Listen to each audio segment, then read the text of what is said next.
Iskopaše ti oči, lepa sliko. Večeri jedne na kamenoj ploči. Znajući da ga tad ne vidi niko, arbanasti je nožem izbo oči.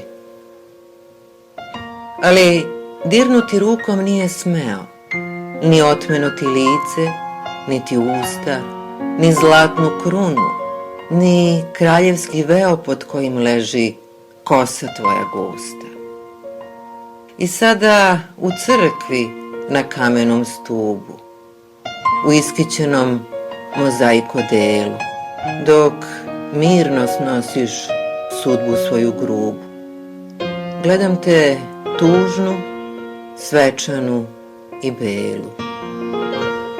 I kao zvezde ugašene, koje čoveku ipak šalju svetlost svoju, i čovek vidi sjaj, oblik i boju dalekih zvezda što već ne postoje.